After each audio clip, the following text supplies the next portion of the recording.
number of years, and she's been a great leader, and we welcome her because she's also a woman, a lady, and the spiritual guidance of our women are very important for us as men. So I think with that, I'd like to welcome Stephanie to come and share a few words with us.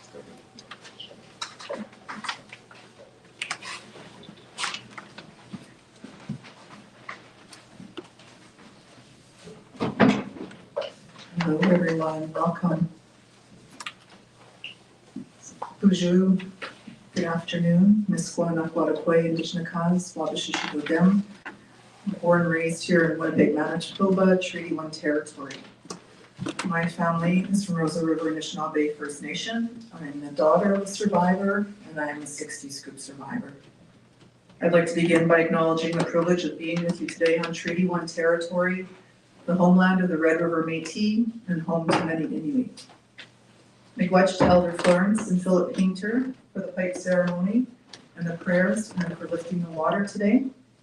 And to Elder Bone for sharing his language and guiding us through the traditions and wisdom that colonial systems tried to take away but failed.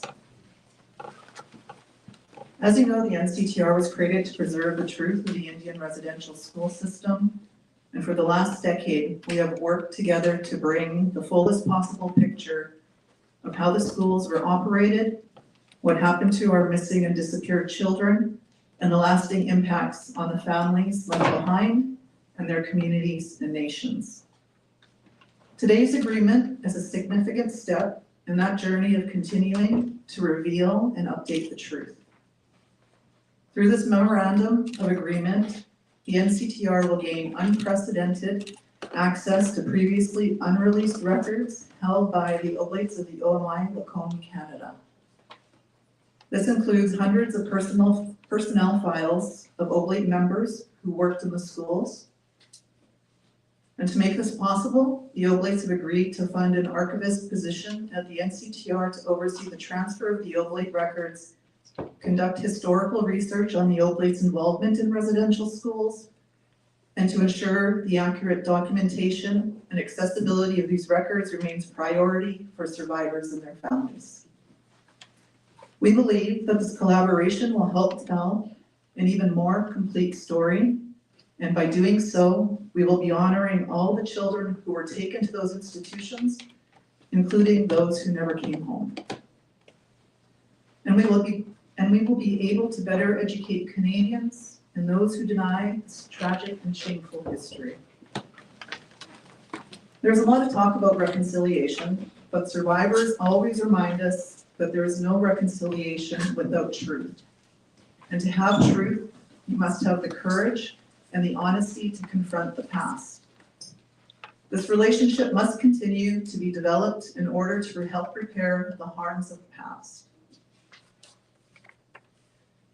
And although the conversations were not always easy as we moved the work forward to come to an agreement, we know that additional residential school records will provide more information and that the research must continue to not only explore the historical documents, but to further help us with insight on how we move forward together in unity and reconciliation. I want to say thank you to the Oblates for their willingness to walk with us on this journey and to take the steps of transparency and providing more records to us. And I especially say miigwech to the survivors, the elders, and the knowledge keepers who continue to guide us every step of the way. And I also say thank you to all the NCTR staff who helped make this possible. So I say miigwech to all of you. Thank you for working so hard. I would now like to introduce Raymond Frogner, Head of Archives and Senior Director of Research, who tirelessly worked with Jessica Barlow, Legal Counsel, to finalize the agreement. Raymond, please.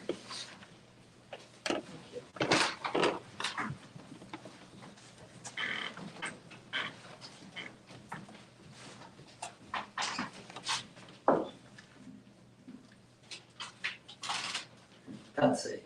Raymond Garçon, notary Oscar, Tagaaq, Thorson, Maata, National Center for Truth and Reconciliation.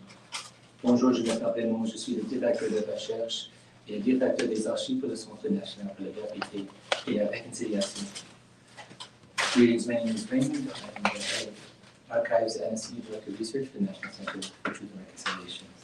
I'd like to begin by first giving my respect and recognition to our elders who grounded our ceremony today in the protocols of Mother Earth. J'aimerais commencer cette cour exposée par quelques mots en français. C'est approprié compte tenu des origines de l'ordre Oblat et par les missionnaires des Oblats qui venaient de France et surtout du Québec. Il existe une lacune fondamentale dans notre compréhension de l'histoire des pensionnats. Les Oblats ont joué un rôle intime dans la colonisation de l'Ouest et, plus généralement, dans le début de l'histoire coloniale du Canada. Pendant des années, il y a eu un récit historique général selon lequel les pensionnats ne constituaient pas un problème au Québec. Ils ont commencé plus tard au Québec. Ils étaient beaucoup moins nombreux que dans d'autres régions du pays et ils étaient gérés par le gouvernement fédéral. Mais nos recherches dans les dossiers personnels des Oblats montrent que sur les 707 missionnaires Oblats que nous avons identifiés et qui ont travaillé dans l'Ouest et le Nord, 299 étaient originaires du Québec, soit 42%. Ce n'est qu'un exemple de la raison pour laquelle ces dossiers personnels sont si importants pour l'histoire du système des pensionnats. Nous continuerons à apprendre des dossiers du personnel qui sont désormais ouverts. At the moment, the NCTR archives holds over 9,000 oblate records from across the country. The Truth and Reconciliation Commission was pressed for time and resources. They did not acquire a significant volume of oblate records relative to what we know exists. In particular, oblate records in French, especially concerning Quebec, were undersourced. But it's important to recognize the Oblate Order played a fundamental role in the history of residential schools in Canada and more generally in the colonial settlement of the country. These personnel files will bring greater clarity to the history of the residential school system, how it operated, and how it relates to the history of Métis, First Nations, and Inuit peoples, but also to settler society.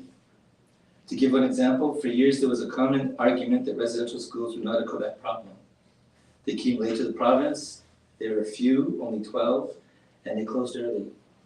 Finally, so the argument goes, they were a federal government problem.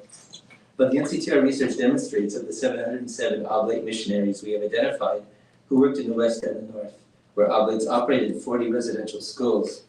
299 came from Quebec. That's 42%. So yes, based on our study of oblate personnel files to date, Quebec played a very intimate and fundamental role in the operation of residential schools. This is just one example of the lessons we will learn from these files. As the agreement we signed today states, oblate personnel files will now be open 2 years after the death of the priest. That is substantially more open than any public archive in Canada. And for that, I salute the Oblate Order. For the Order first formally agreed to open their records to understand the difficult history of the Oblate Order in residential schools back in 1991. I look forward to continuing working with the Oblate Order to create, in the words of the Indian Residential School Settlement Agreement, quote, as complete as possible, unquote, history of the residential school system in Canada. This agreement is one more important step in a journey of generations. So thank you, merci beaucoup, Kidanas Komitino Mau.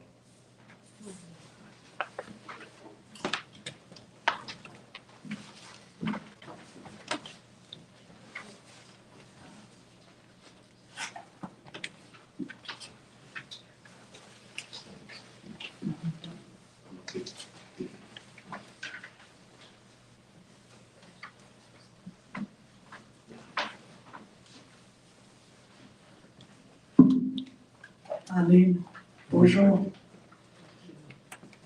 My name is Florence Paynter, and I am a Anishinaabe from Sunday First Nation, and also a band member of Norway House Cree Nation. I'm an elder in residence at NCTR, and what I do is the cultural and spiritual component of our people, and I share that very freely. The signing is of great significance. It means that the Oblates have agreed to share their part of the history of the residential school system with survivors and with community. The legacy of these schools, those institutions, add far more reaching impacts on our people. And we still see the impacts today. But that does not mean we shouldn't be proud of who we are. Our languages, our traditions, and our histories are really important to us. We have our own legacies. It has been my line's work to teach so we can be proud of who we are and where we come from. Residential schools can't take that away from us, and you can witness that it hasn't. And our younger generations are the future and need to understand the importance of knowing their history and accessing the truths shared by survivors. They need to recognize why previous generations remained silent for such a long time. Their traumatic experiences in residential school not openly shared. By learning about our history, their history, in particular the young people, as our future leaders and decision makers can seek a balance between the past, the present, and as we move forward. The knowledge empowers them to make informed and healthy decisions and choices for the well-being of themselves and their communities.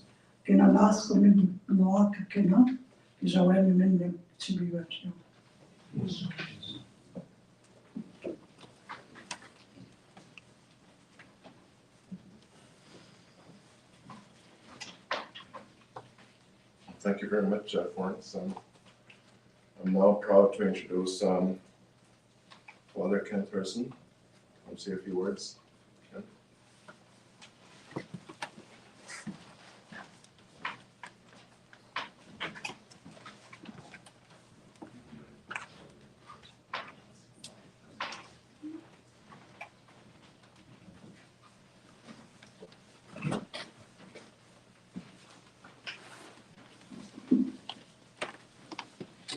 Good afternoon, everyone. My name is Father Ken Thorson. I'm the Provincial of the Oblates of OMI Lacombe, Canada. And it's my pleasure to be here with you today, to be here at the NCTR and to have begun with the beautiful prayer was wonderful. And so thank you, Elder Philip and Elder Florence and Elder Bone for the welcome. Thank you so much. I want to begin by thanking the speakers before me for the thoughtful remarks shared today. In particular, I want to extend my sincere gratitude to Stephanie Scott and the team at the National Center for Truth and Reconciliation for the respectful and collaborative working relationship that you fostered with us over the years. My colleague, Rob Meilleur, will soon offer more detailed insight into the terms of the agreement. But before that, I'd like to reflect on the deeper context of why this work matters so profoundly to our community today. Since our arrival in Canada in 1841, the Oblates have sought to serve the poor, offering ministry in diverse settings, from remote northern communities to urban centers. Amongst ourselves and in our ministries, we've embraced and celebrated a cultural and linguistic diversity with hospitality as a cornerstone of our mission. We try to do this today. And yet, we've had to confront the undeniable reality that aspects of our ministry have caused harm, often to those we were most committed to serving. Most painfully, the Oblates' role in operating residential schools across Canada has left an intergenerational legacy of grief, trauma, and pain. In 1991, the Oblate Conference of Canada issued an apology for this legacy. The apology included these words: "We want to support an effective process of disclosure vis-a-vis residential schools. We offer to collaborate in any way we can so that the full story of the residential school system might be written." While this commitment was clear in its intention, we acknowledge that our follow-through has often been too slow and for many unacceptably slow. Today represents a turning point, a move from intention to action on the long journey towards justice, healing, and reconciliation. And we owe much of this progress to the courage of Indigenous elders, knowledge keepers, survivors, and intergenerational survivors who've spoken their truth with clarity and grace. And for this, I express my gratitude once again. Their voices have illuminated this path forward, challenging us to engage this work with respect, humility, and deep listening. Though the journey has been fraught with complications, I believe we've made meaningful progress, especially in the years since the Truth and Reconciliation Commission. As part of this effort, we have shared thousands of documents from residential schools, and we've worked to ensure researchers, journalists, and survivors have access to these historical truths. More recently, we've prepared personnel files for hundreds of Oblates who worked at the schools to make these documents accessible for further examination. The national conversation around this history intensified in late May of 2021, following the revelations at the former Kamloops Residential School. These revelations, shocking as they were, brought fresh urgency to the work of truth and reconciliation, a responsibility that we continue to carry. In this, I take inspiration from Pope Francis's penitential pilgrimage to Canada. His reflection at Lac St. Anne in July 2022 resonates deeply. The Pope contrasted the role of St. Anne, the grandmother of Jesus, the role that she played in nurturing Jesus' early life, with the tragic reality of the residential school system, which denied Indigenous grandmothers ability to pass on their language and culture and spirituality to their own grandchildren. He called us, the Church, to honestly confront our history and acknowledge our complicity in the colonial residential school system and to walk with survivors towards healing. Let me share his words from that day.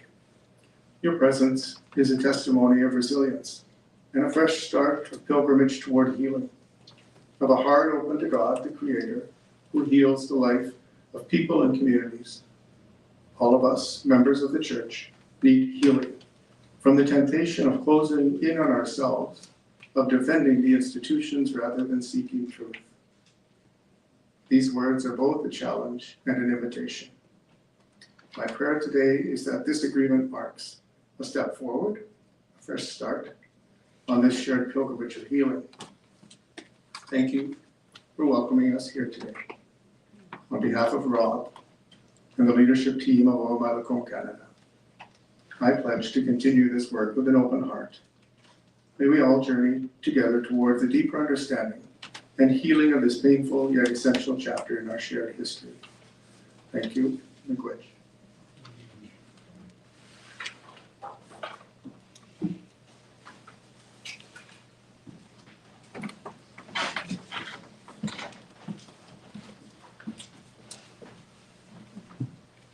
Miigwech, Mother Ken.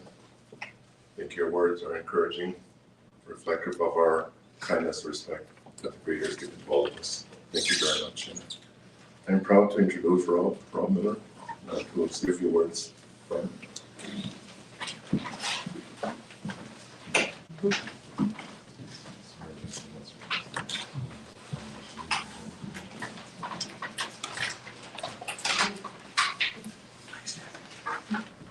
Good afternoon, everyone.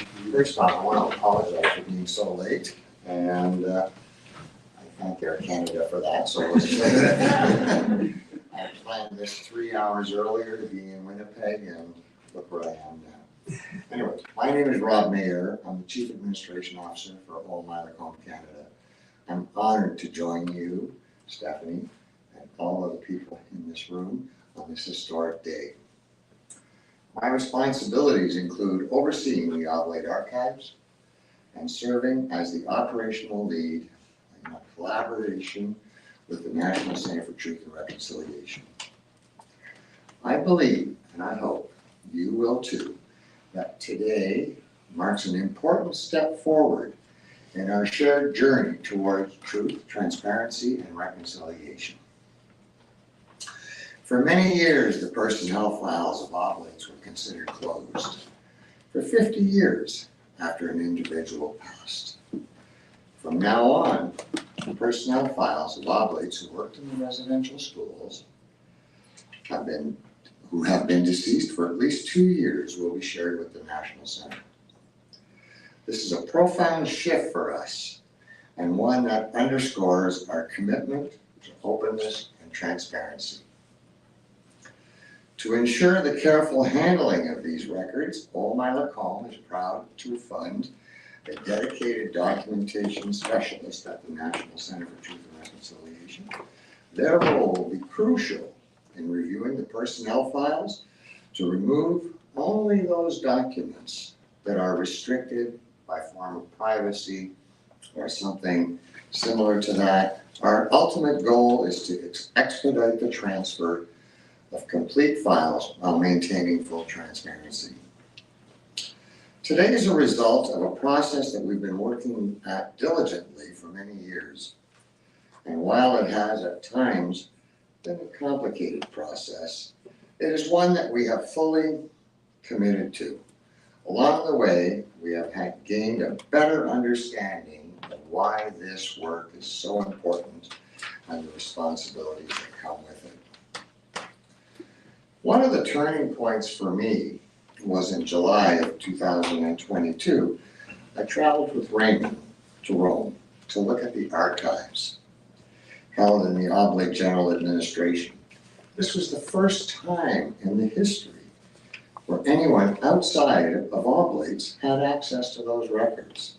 And it was important that the NCTR be the first ones allowed in. In most cases, the files that were found in Rome were duplicates, and much of which was held in Canada, affirming that the records here are probably more complete. I see Raymond nodding his head, which is good, and best suited for sharing with Indigenous communities.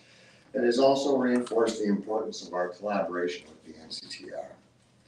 This day gives us the opportunity to reflect on the vital work being done by the archives across the country. In 2018, OMI Lacombe decided that it was time to make sure we leave the history where it occurred. So at that time, we went out and we sought out partners, the RBCM in British Columbia, the Provincial Archives of Alberta, NCTR in Manitoba, and we signed agreements whereby we gifted our archives to them. And that has worked out very well for all of us. As part of this new agreement, we plan to amend our gifting agreements with those centers and work in collaboration with the NCTR and our partners to ensure that all the personnel files of Oblates who worked in the schools are digitized and transferred as quickly and as comprehensively as possible. Transferring these files is no small task. I see there are a few archivists in the room as well.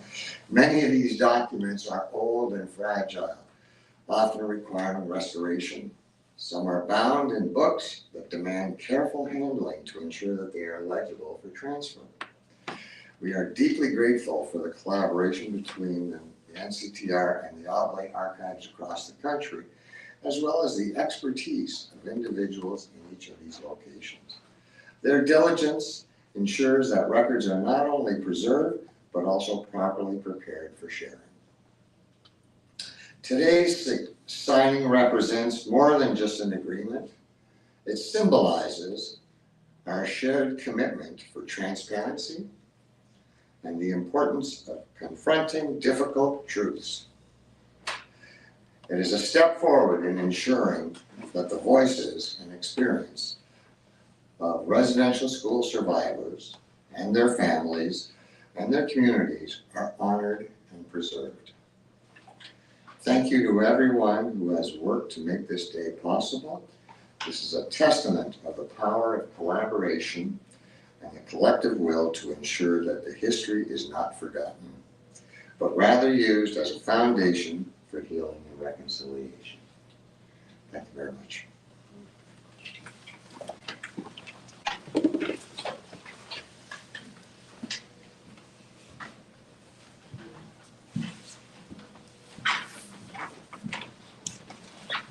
Thank you very much. I'd like to thank Bob for your kind words. I think it's always encouraging to hear that directly from you. Thank you very much. And Father Ken, of course, for your words as well. And now I'm deeply honored and grateful to introduce Maata for say a few words to us knowing. She's from Inuit from the Northwest Territories, and she's also a survivor circle for this National Center for Truth and Reconciliation. So Maata, a few words.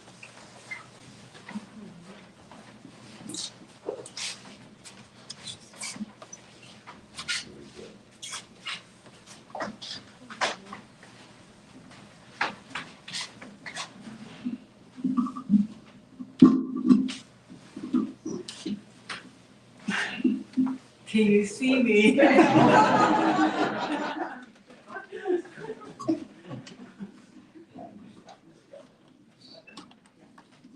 think my name is Tagaaq. When I went to school, they gave me the name Martha.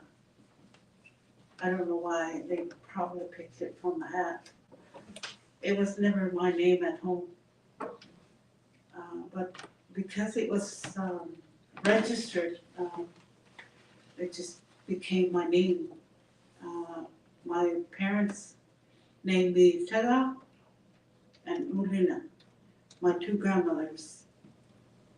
I'm sure you have heard the phrase, I'm my own grandmother. That's who I am. I'm my own grandmother. My mother came from a place called Igloolik, and my father came from Pond Inlet. That's where I was raised, in Pond Inlet, until 1959, when the government moved our family to a place called Provincial Bay. There was a settlement named Apex Hill, which was assimilation camp for Inuit from across the Arctic. And our family of 10 came to this village. And my parents were taught how to use,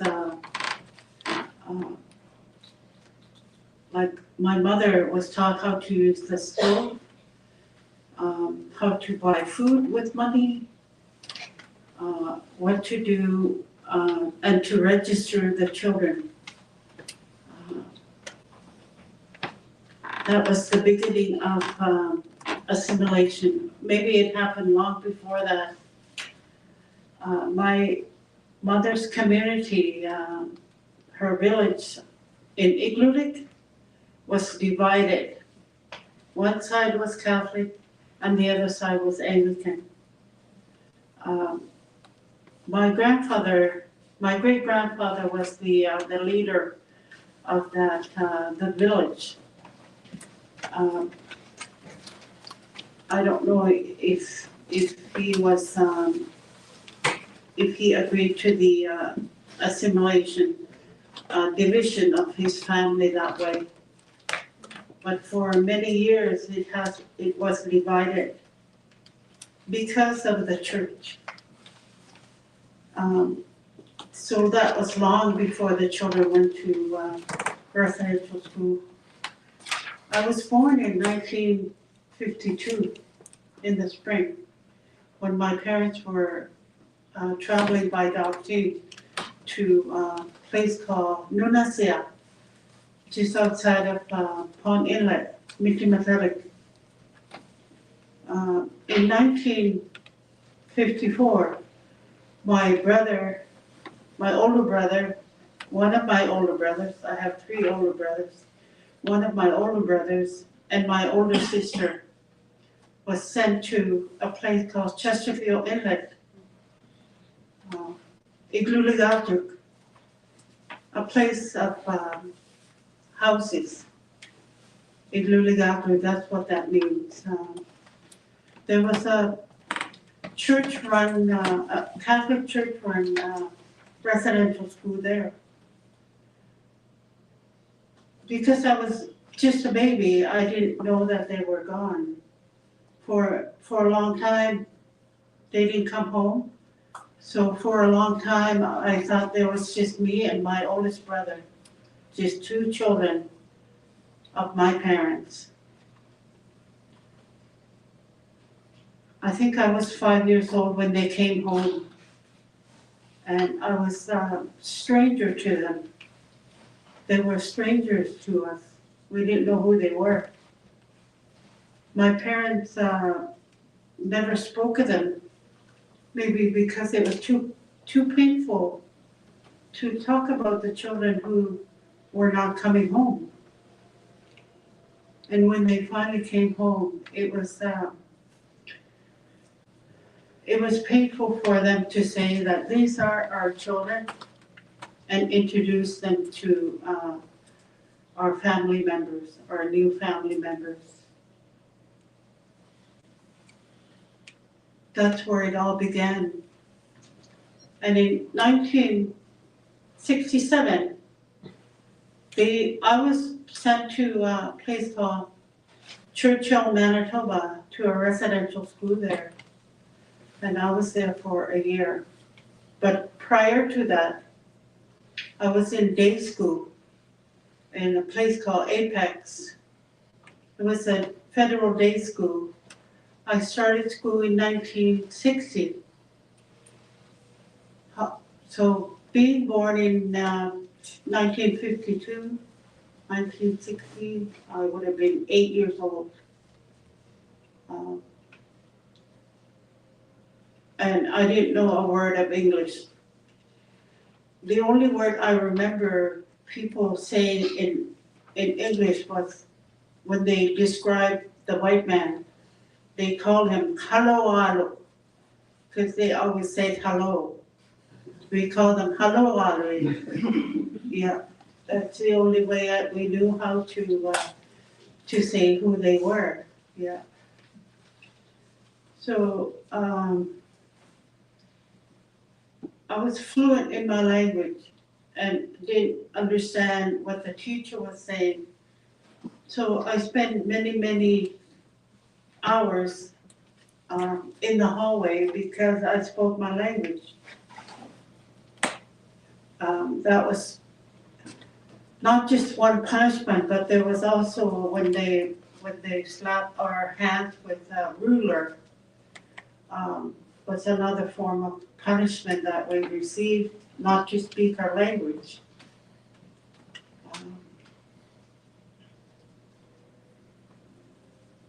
It has taken how many years since 1960 trying to learn to speak your language. Sometimes I think because of my innovative thinking that I'm speaking English, but with my innovative thoughts. And I'm very grateful to hear that there's an agreement in place to talk about residential school with the Oblates, because for a while there it was closed, and my sister, who has been affected very badly because she can't even speak of it. When she thinks about it, she just cries. I don't know, I cannot begin to tell you what happened to her in Chesterfield Inlet. But I'm grateful today that the files have been agreed upon to transfer, because it will, even though we cannot see it immediately, we will begin to see it pretty quickly, I think, once the files start rolling in and when people start looking at what had happened to our relatives, what had happened to our parents, our grandparents, and our great-grandparents.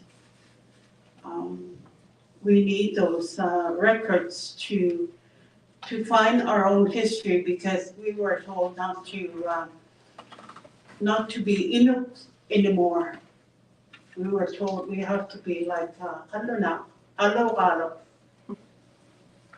from now on, when we started school. So thank you very much for agreeing to help us so we can become neighbors. It may take long time before we become friends, but at least this way we could be neighbors. Yeah, thank you.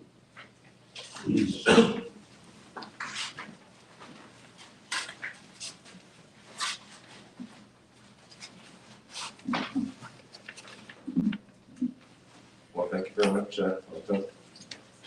I'm now honored to welcome Stephanie and Raymond and Father Ken coming here and sign the work agreement. And we guess the presence of all of you. So with that, I would ask us to after they sign, let's see this much ceremony. So we've had to welcome to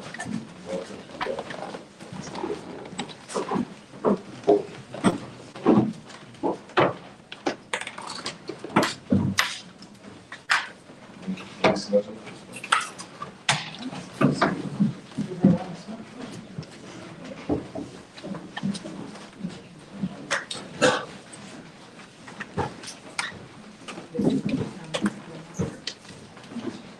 And the camera, you can film that part, just gonna smudge them first.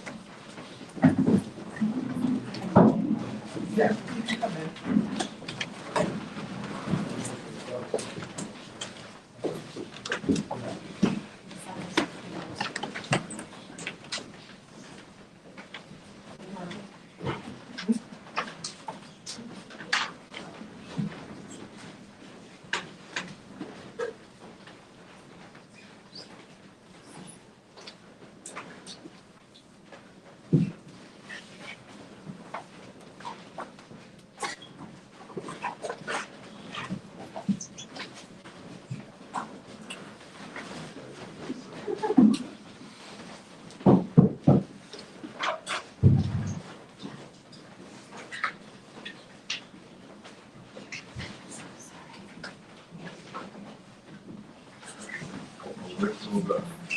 Florence.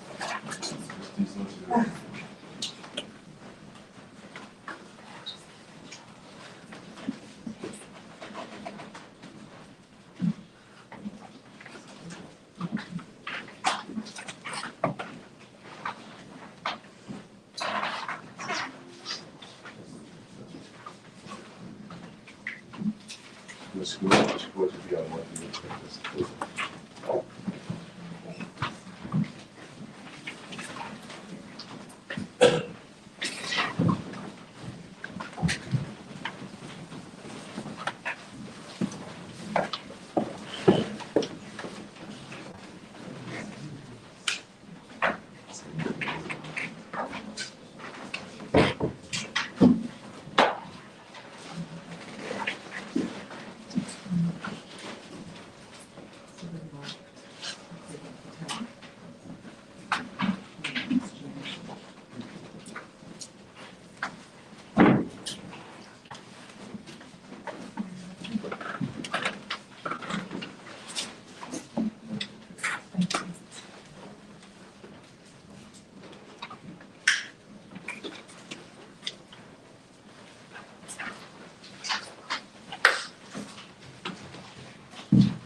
very much. A part of what I do with Florence and Florence is the guiding card for you to have a safe journey home.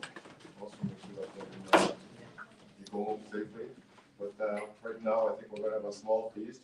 So that's a feast in our traditional way is moving that it's not only for us to honor ourselves, but also to welcome people who are gone to the next world, to survivors, and come and join us and have a feast with us. So we're going to have a feast on the other side, right? That's the food, right? Yes. Okay. Okay, with that, thank you very much. So, we appreciate your presence and personal your honor witnesses. Okay, you guys. Thank you everyone for coming and being here with us today. It means a lot.